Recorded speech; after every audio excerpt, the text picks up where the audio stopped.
Hi, welcome to Candor Beach, where we bring to you our take on world events and how they impact consumer psychology in India and around the world. I'm Ashish, a management consultant and marketer. Hi everyone, I'm Sailesh. I deal in financial instruments, especially in lending. Today we're going to talk about how practical is ESG in present day world.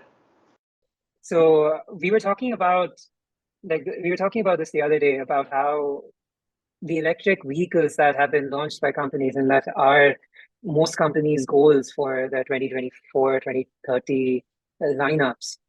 Like as an example, Honda left the F1 circuit because they wanted to they wanted to be a little more sustainable, and F1 with their fuel consumption was just not meshing well with their brand positioning. So with this push, this shift in focus into environmental savvy products, so to say, are we really moving into something that's going to be protecting the environment a little better into the future? What are your thoughts? It's on the balance. I don't say, I wouldn't go with completely buying an electric car right now. Because let's say if you're in the middle of a snowstorm, I wouldn't be sitting in an electric car waiting for the battery to shut off. I'd rather drive a combustible car. So what you're saying is the technology isn't there yet, and that is what's inhibiting you. Sure, see, Tesla is a nice car. I'm not going to deny it. However, it has issues. You cannot change your own. Let's say you have a flat on the middle of a freeway. You cannot change your own the tires. Your tire. You have to. Really? Yeah, you cannot change your Tesla tires. You have to take it to the service center. You have to get it flatbed towed because it will lock its tires out, and you cannot even you cannot put it on a two-wheel tow and pull it out. You have to put it on a flatbed tow. So there are issues. Which is very contrarian to the picture that was painted, right? Like with Tesla, you picture self-driving cars, and self-driving cars comes with a certain degree of convenience. But if the right to repair lies with the brand, with the manufacturer, there is no convenience.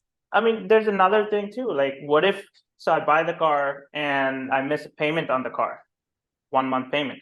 There is a chance the car can start itself and go back to the dealership, which is a huge crazy. invasion of privacy, and the car is literally GPS all the time. So even if they want to repossess it, the agents, the repossession agents don't have to go through any of the process which they have to go with a conventional car, so what if you were sitting in the car at the time?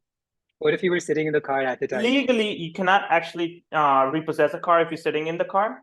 Oh, but okay. What if randomly, the command is given and you have to, the car starts, so like let's say you're going to your destination, is like reroute to the dealership because you didn't pay your bill. Kidnapping. Like picture your child in the back seat, like with the windows cranked down. It's like everything just stepped out of the vehicle and then boom. There's a TV show, bait car. I don't know if you know about it. They'll bait bunch of people trying to rob the car. So they'll literally leave the car in one of the most areas the shadiest of neighborhoods. Yeah, the automobile theft happens. Yeah, with the keys unlocked and everything. So a bunch of these guys jump in and they'll start taking the car somewhere, and it's being watched. Like the cops are right there, everything is right there, and as soon as they start driving, I mean, there are cameras inside the car too, so they can see what they do, and a bunch of funny stuff happens. So What's the consequence of this, though? I mean, I know this isn't a part of our discussion, but just as a fun aside, what's the consequence of this? Do they get arrested? The consequence is they get arrested, but the consequence is the concept is similar with regards to a Tesla, like a huge invasion of privacy, and then the data collection is also. I mean, it's good for the car to get better, but I wouldn't say it's great for the privacy of the customer. We'll circle back to the bait car thing because honestly, in my opinion, if you're sort of dangling something in front of, let's say, people who are in desperate need, then and sort of incentivizing them to commit a crime. Anyway, that's not a part of our discussion. It is. You and I will circle back to that. Yeah. So two things you said so far. One is potential, like we don't understand where the technology might go to, wherein to use your words previously, it might be an Orwellian future that we see eventually, wherein cars repossess themselves. People Mhm. track your every movement. But more importantly, we were talking about the environmental impact. You said that the technology isn't there yet, but what about the environmental impact? We're focusing on that, ESG, so to speak.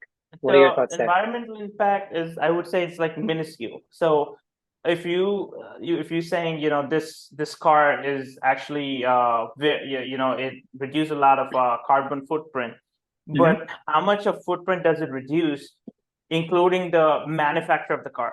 It's and the mining for the lithium. How much So of you're talking about the carbon value chain as a whole. the entire the lifetime of the car. So, and you have another thing, you also have this huge how many times you have to replace the battery before the car lifetime ends, like probably 7 years, 10 years. How much you going to spend for that? What is the carbon footprint and the replacement of a battery? Also, These all factors add into. we don't quite know what the product. I don't know if product life cycle is the right word here, but what I'm hoping to get at is we don't know when people tend to replace their products because with electric vehicles they're fairly new. Yeah, Typically, as I understand it, maybe in the Indian market you have like a 5 year cycle, like every 5 years you tend to change your vehicle, people or do, maybe but yeah, but what's the in the typical Indian market, rate? I would say it'll be a little more than just the general market itself. Like the Indian clientele, I would say is more focused on, repair and bringing, like buying a durable product. All right, so ChatGPT says 5 to 7 years in, but it people are now more frequently upgrading their vehicles every 3 to 4 years. So there you have it. This is for India, I think. We can check the average lifespan across the globe. But that's an interesting point. Like if you think about changing your vehicle every 3 to 4 years, particularly in areas where you're buying your car on lease, where you're not incentivized to keep your car, like with the US, you can just pop in and get a new car whenever you like. Mhm. In those environments, wouldn't there be a lot of product cycling? Or do you, I Yeah, mean, forget the focus on leases. I'm talking about the consumer behavior. yeah, I would say there's a lot of like consumer behavior is, like consumption oriented. So a lot of Yeah, people tend to, upgrade cars, um, just for not just because the car stopped or something. It's just to look modern. Oh yeah, I'm driving a 2022 blah blah blah or a 2023 car, instead of it's rather telling, oh, I'm driving a 2018 or 2016. Which is totally fine. A 2016 car will just do fine as long as you maintain the car. But right.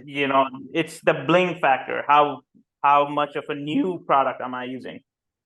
I looked at the stats for the globe. 11 to 12 years in developed countries and 5 to 8 in developing countries. Hmm. Just as an FYI, yeah. Oh, so the developed countries keep their car longer than a developing Dev, country. yeah, yeah.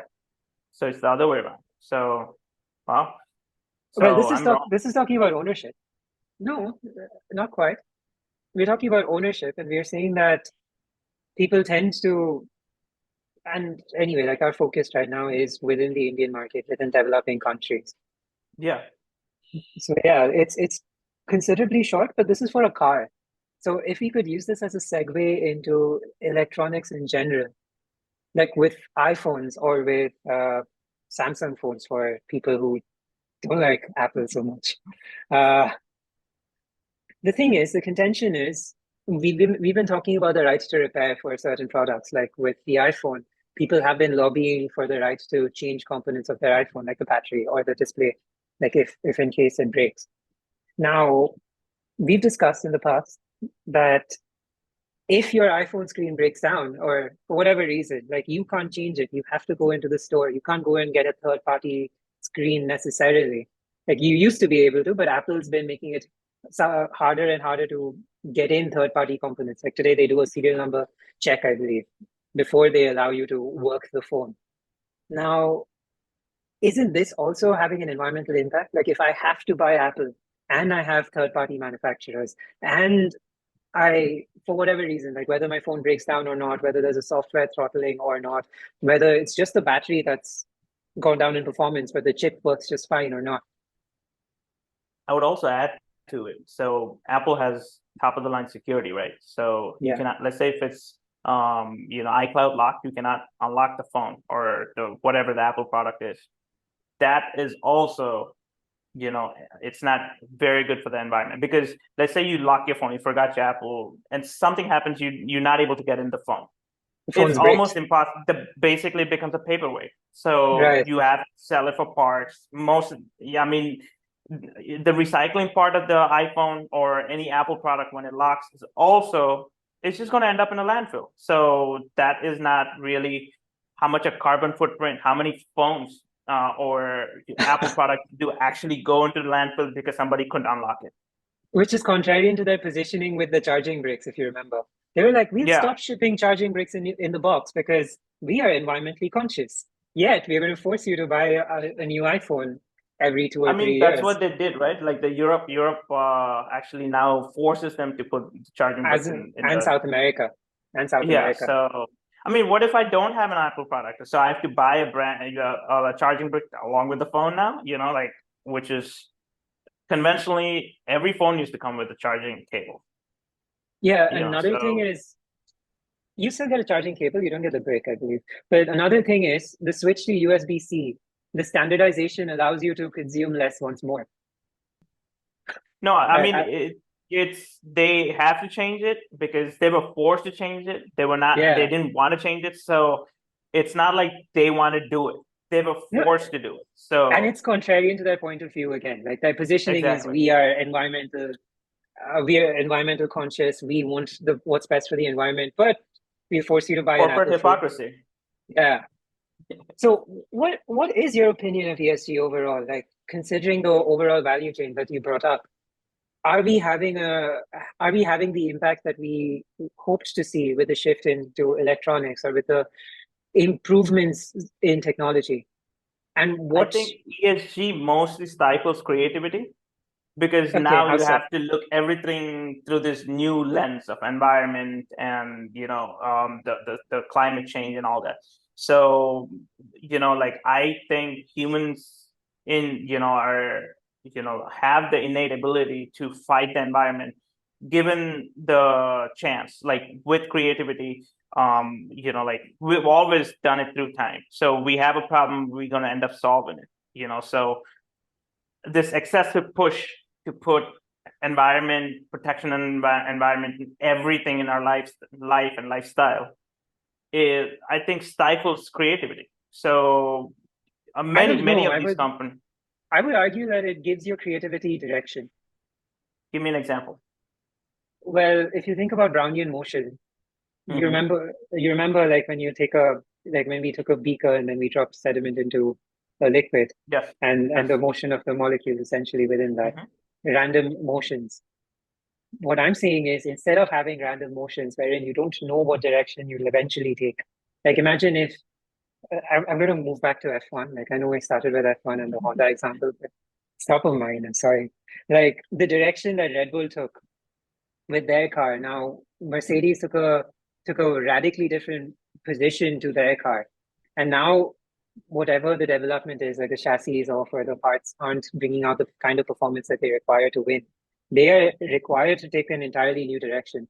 I'm saying that if you have multiple directions, true, there are greater opportunities to see what works and what doesn't.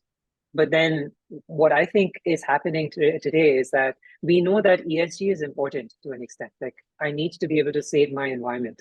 And to save my environment, let's have these focused thoughts. I think ESG is giving creators direction of sorts. I'm not saying use electricity to generate energy. I'm saying think about the environment when you're generating electricity. I mean, power. Let's say power. It Sure, but gives a direction. if I have to counter on that, let's just pick a electric car, right? So it is more, if you have an electric car, you cannot repair that car. Like right to repair goes out of the door, basically. Like let's say, how are you gonna you cannot even remove that battery. Like yeah, you have to take Today it to you the can't do dealership. it. No, you can't do it Like today. It'll happen sure, eventually. Yeah. yeah, it's gonna take a long time, but as of right now, the corporates hold the key. Yeah, but Like you can't expect the supply side to grow if the demand side does not show some kind of pull. Agree. You have to journey through this. It's Yeah, I the mean, diffusion curve, right? Rogers it's diffusion going to curve. take time for it to, the demand to develop. Like I'm kind of scared to buy. Let's say if I want to buy a two-wheeler, Mhm. I'm kind of scared to buy a battery two-wheeler. I don't know when it's going to blow up. Like there were multiple times this happened. I would say the batteries probably have to be designed in the home country because for the temperature regulations, like for example, we have this Ola, right? Ola, electric S1 Pro, the scooter. So Mhm. the battery of it is actually designed in China. So you cannot have something designed in China and bring it down to India where the temperatures are radically different. So that was one of the biggest reasons their battery explosions happened. But if you compare that to the Aether, the Aether The thing that was scooters, developed in India, yeah. they don't have that problem.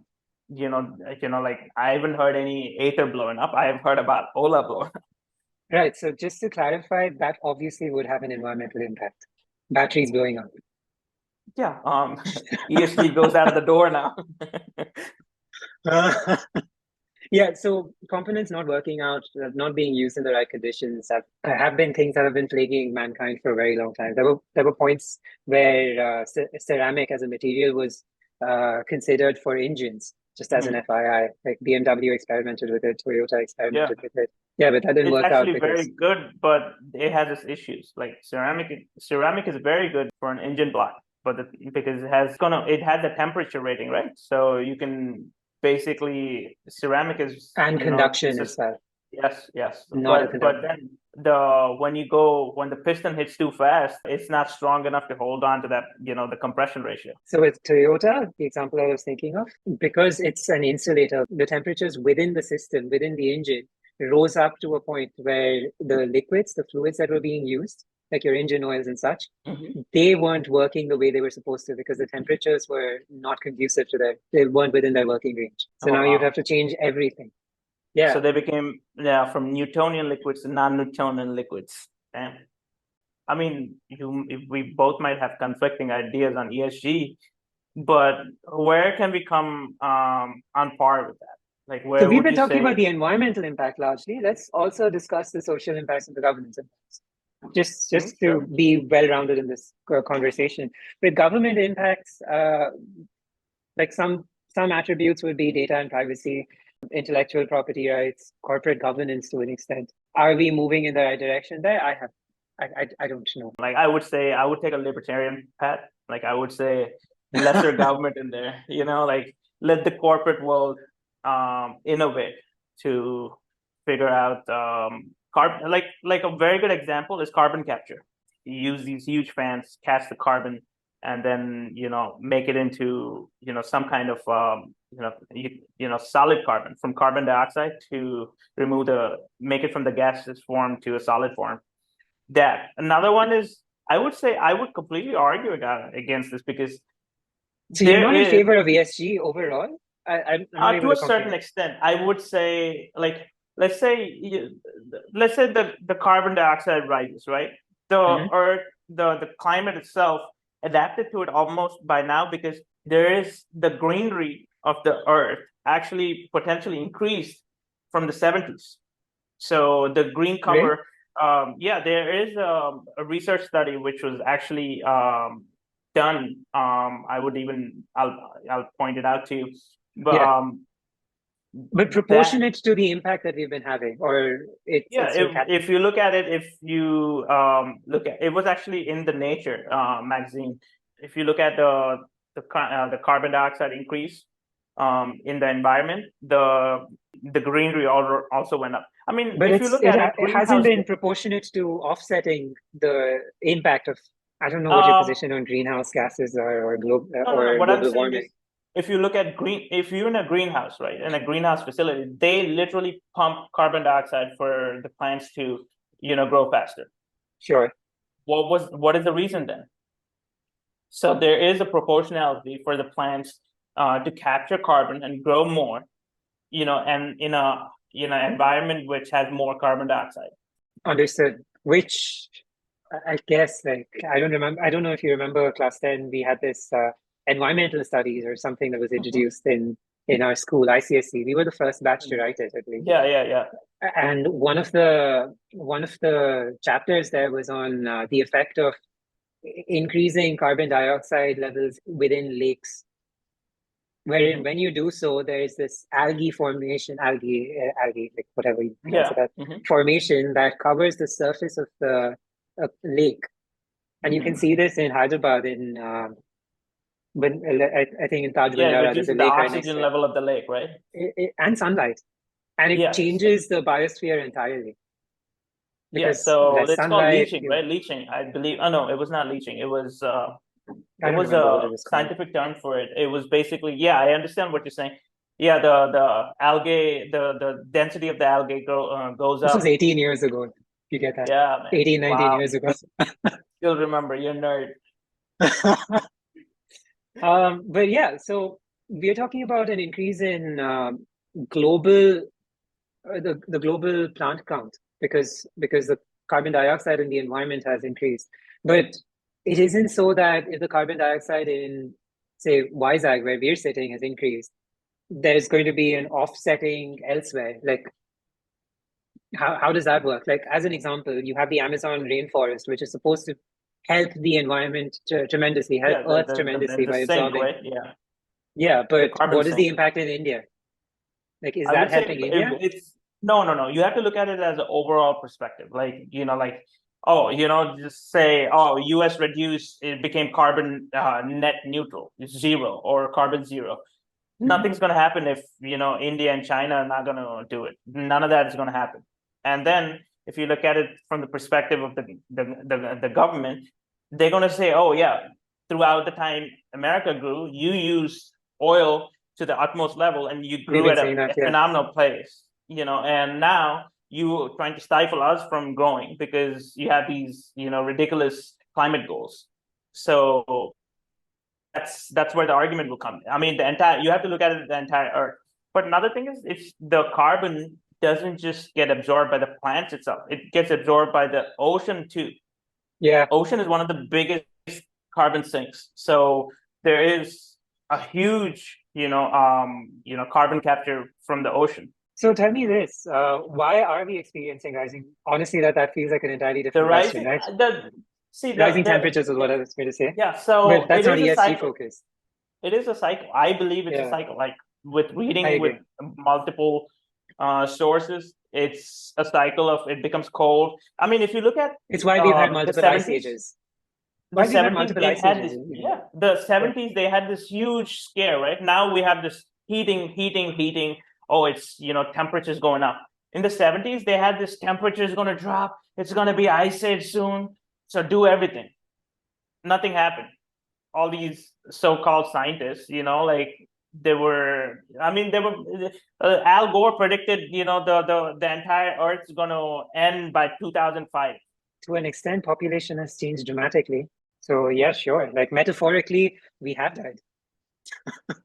All right, circling back to ESG though. So what I believe we've established so far is that the biggest brands today have had a certain impact.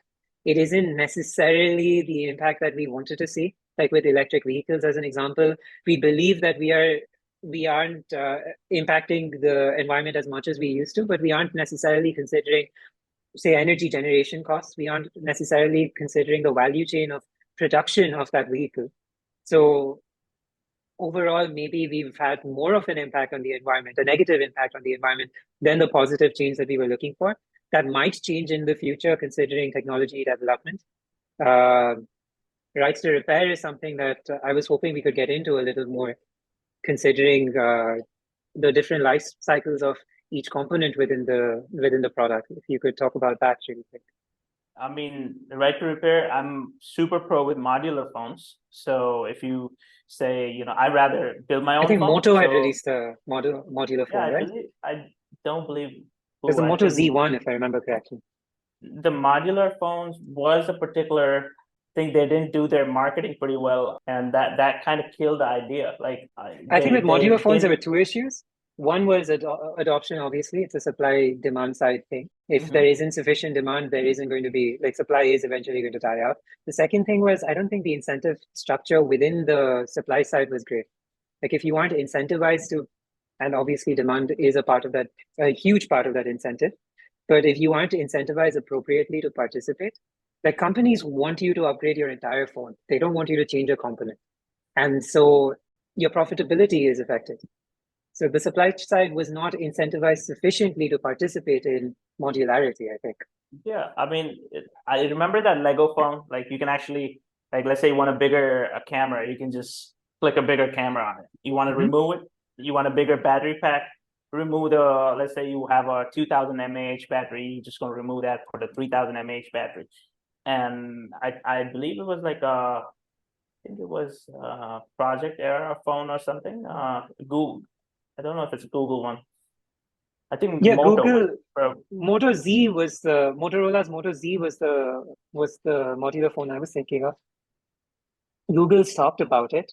But yeah, so circling into rights to repair, I know that companies are getting into rights to repair today, and that is a big step in into increasing the life cycle of the phones that we use or the electronic gadgets overall. But where do you think we are in that, and where do you think we need to I would get? say they are forced to oblige the right to repair. Because They of don't want ESG to. governance. They don't probably. Sure, yeah, Yeah, I agree. This positive is something impact. we agree positive. I mean, the thing is, look at John Deere, right? The tractor company, for example. Yeah, They don't let you do anything. You have to buy their product completely from the software integration to the hardware of the tractor itself. You cannot even repair it, like, because for you to repair it, you have to connect the huge the OBD machine, everything. It's only can be it's done a by the hassle. company. Right. Yeah, same thing with Apple. Apple glues their battery to the phone. You cannot, like, even if you open the phone, like, if you don't properly glue it back, there is a, the battery might blow up. You never know how you're going to connect it right.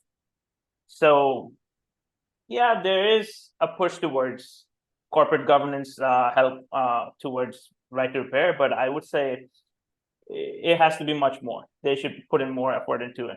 Wait, so who's they? The governance, No, no, the no. I guys would who are say creating the the governance, or the, the the corporate, corporates? the corporate. They need to allow more right to repair. Like you see these Rebel iFixit. If you've heard Yeah, about this website, yeah, yeah. iFixit. Yeah, I mean they are so against, corporates locking everything up. They put schematics on there, of how to change your iPhone.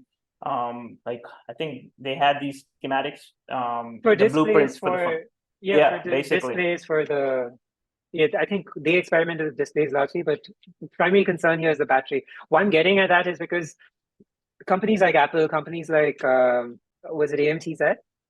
No, ASML. ASML is the Dutch company, right? That Yeah, the manufactures chips, the yeah, chips. manufactures the Yeah. chip making machines. Then Yeah, semiconductor. and what about the Taiwanese semiconductor manufacturing TMC, company Intel? We're making foundries. what was that company? TSMC, TSMC, yeah, and TSMC. Yeah. yeah, and now they're creating foundries in America. America is pushing to have a bunch of foundries, semiconductor foundries within the country. India is looking to set that up with the Tatas. There is a strong push towards bringing in semiconductors overall. There's a lot of technological investments in improving the qualities of these chips. Now, their life cycle isn't necessarily going to be proportionate. I mean, it is proportionate. That's the wrong word. It isn't going to be the same as other components within the setup. Like a display is going to survive for, say, 5 years, as an example. A chip might survive 10 years. Like, sure, it might get outdated, but then with smartphones, this was another thing we were talking about, assuming that with the number of iterations that smartphones have had, they've gotten to a point where it's already quite big. It's already. I'm going to record over this because we are at the end of our time. I'm going to send you a new link. Yeah, I remember where we were at. I was making a point. So what I was talking about before we abruptly dropped was that the components within a phone, they have different life cycles. Like the display could have like a 5-year life cycle. The chips that are Hmm. being so heavily invested upon for optimization could have like a 10-year life cycle. I don't know. The battery might have a 2-year life cycle and might need to be changed based on your usage, particularly since it's on, like with your cell phone as an example, it's on every single day. So yeah, the battery is being impacted. It's being heavily impacted. And so are the other components, but then it might deteriorate at a different rate than the other components. I should have the, considering the environmental impact, it would be great if I had the option of changing my battery or changing the display or whatever component every so years, such that I don't have to change the entire phone. I think the environmental impact would be so much better if I didn't have to change the entirety of the phone. And what I was also getting at was, before we abruptly dropped, was that if you consider cell phones, smartphones, and the fact that it's a very mature product, the innovation in smartphones is iterative right now. At this point in time, you're looking at AR glasses coming in, like Apple's glasses. We're talking Hmm. about VR headsets, mixed reality headsets coming in. We're talking about an architectural or, let's say, disruptive innovation taking place. It's an entirely different product that's going to come out later. Smartphones in themselves are a very mature product. So assuming that they're only going to be iteratively improved, the components are pretty good. The components ought to last much longer. I should have the ability to change components. That would have a more sound environmental impact. Remember the old phones, Nokia phones, where you can actually just take your battery off and put your SIM card in it? Yeah, I mean, why not something like that? Why seal the battery inside the phone completely? You have to, break apart the phone completely to even remove any of that battery. Why can't no, like I would say, not even the newer Samsungs is the same way. You cannot take your battery off. All the new phones are going towards where like you cannot just put the battery, click it in, and good to go. you can't have IPX ratings which make it dust and water resistant. And yeah, there are innovations that have been Shit. sacrificed for us to get there. The I was the Nokia brick was the we call it the brick phone, remember? Yeah, It was double all one double rigid. zero. It It was wasn't for like you no, I could so run a I car on it. so my scuba diving instructor posted on Facebook this Samsung Galaxy. I think this was the 7 or the 6, where he found it underwater in the sea, like on the seabed, and it Hmm. worked. Like he Yeah, I got it mean, out, he cleaned it it up, was and it built worked. well back then. Built tough. Yeah, and the new phones, like this one, I'm assuming is also water resistant to a great Just don't extent. drop it. Don't drop it. Yeah. You're gonna go back to right to repair right now. I've been called a psychopath for not using a case with it. I've seen a lot of people without the case. Yeah, it's Yeah. just scary. Yeah, it is. Like particularly when I'm going into an airport, like security, they require you to hand over the device. That's incredibly scary for me. I'm Yeah. just like, I You would should have rather give carpet you a all over the print. floor. I would rather Carpet just, the entire house. yeah, I would rather just print out a ticket and be like, here you go, look, which obviously has its own environmental impact. But circling back, circling back to Carbon ESG, footprint. circling back to ESG, what about the social impact? We've talked about the impact of governance. We've talked about the impact on the environment directly. What about the social impact? Social impact, I think it's, like, what did it bring? What kind of social impact did it bring? ESG. Um, I don't know any I when I think about ESG, I only think about environment. I don't think about social impact. I think there is this whole impact on mankind overall that it's supposed to bring in, that you're working in better conditions, that corporate governance is oriented towards improving society at large, and that there is an environmental impact wherein there's this angle of sustainability. So with the social impact, we're talking about labor practices as an example. Health and safety would also come into this particular department. I mean, these are companies which have sweatshops in China, man. Come on. And people have been talking about stopping these sweatshops in Bangladesh and China. What are your thoughts on It's not that? gonna Is it a happen. positive? No, forget about whether it's going to happen or not. You Is are it a you are positive you be impact? will anybody will be willing to pay $3,000 for an iPhone?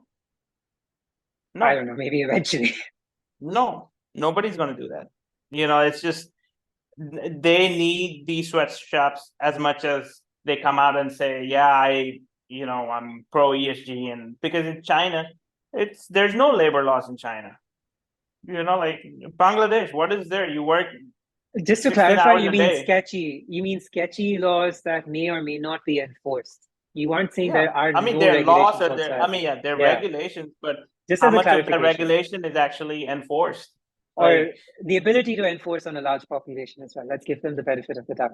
sure, yeah. I mean, it's not enforced. Like, so these guys the corporate world can come and preach ESG every day, but how They've much been of it talking about that in is, India as well, right? Like the yeah. one of these app, I think Foxconn, if I remember correctly, one of these Foxconn setups in India was being investigated for their labor conditions. But we don't know. Like I don't have first-hand information, But so I don't know what's happening Foxconn there. was also asking India to modify labor laws to accommodate their Some other practices, idiosyncrasy. Yeah. maybe. Now, So there is a bunch of issues with that. So I don't know how much of it's going to help socially, but so environmentally they're trying. so here's the anecdote that was in my mind. The societal impact, there were people were talking about how in sweatshops, since the labor conditions are extreme, since they aren't great, they caused these sweatshops they protested, rioted in developed countries for these sweatshops in the developing countries to be shut down, and until their conditions were improved. And because manufacturing decided to investigate these sweatshops, they had to be shut down. And there was this one person who got on Reddit, or I don't know what platform. They got on this platform and said that, look, I understand that the labor conditions weren't great in these sweatshops, but they provided my aunt with a different lifestyle wherein she didn't have to serve as a prostitute. She was able to survive in these sweatshops in slightly better conditions. She didn't have to sell her body. And that was something I that she mean, didn't want to. We've been talking about ESG for a while. What in your opinion are the value takeaways from this conversation? We've talked about the rights to repair. We've talked about the value chain's impact. Like, let's not look at things in isolation. Let's not look at just a component of what's being marketed to us. We need to no, I consider mean, the I would support say system, the value chain. ESG, I would say ESG has a lot more work to do. They shouldn't be linear about ESG. The ESG should be, I would say, the corporate world have to ease into the people. They shouldn't be just, throwing it down the throat. So, Shouldn't they be influencing some of ESG? Like, if I had to participate in a system, I would like a voice in that system. Like, I don't want the French president to come in and tell me, Macron to tell me what I need to be doing. That's the contention that developing countries have. That's the contention that corporates will I have as well. mean, Like yeah, Macron, I mean, I don't mean to single him out, obviously. I mean, like leaders like Macron, Modi, and whoever else are coming in and saying that this is what you need to do. I'd like to participate in shaping that vision. if they would come and argue that, yeah, they rather take their private jet to a climate conference. So, which is which is Shame trampling on under the you. which is trampling on the ESG. So, Just I Thunberg mean, you. yeah, it is it's a great concept. It's a phenomenal concept to look into it, but it's very hard to do it in the reality. It's a very ideal concept, but No, very hard to do.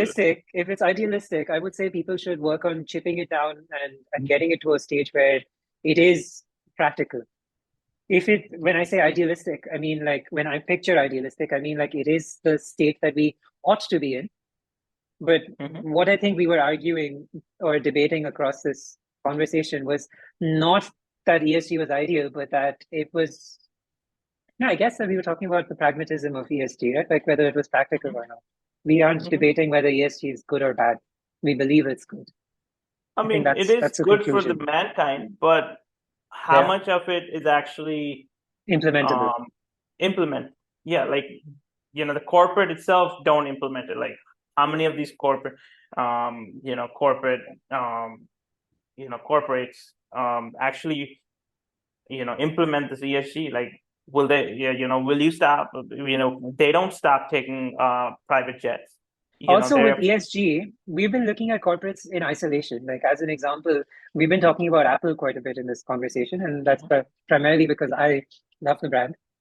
me too. I'm It's like top of mind. But we've been talking about Apple and its impact on the environment. We've been talking about Tesla's electric vehicles and their impact on the environment.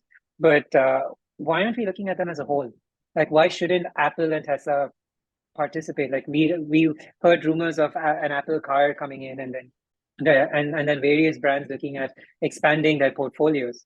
Shouldn't ESG also be looking at getting these corporates to pool in their resources, look for synergies wherein they're participating? Like with the car companies, they are pooling in their resources. The technology companies are pooling in their resources for the development of AI, for the development of electric vehicles, like not sure. respectively, but they have been pooling in their resources. But shouldn't ESG focus on getting them to synergize a little more?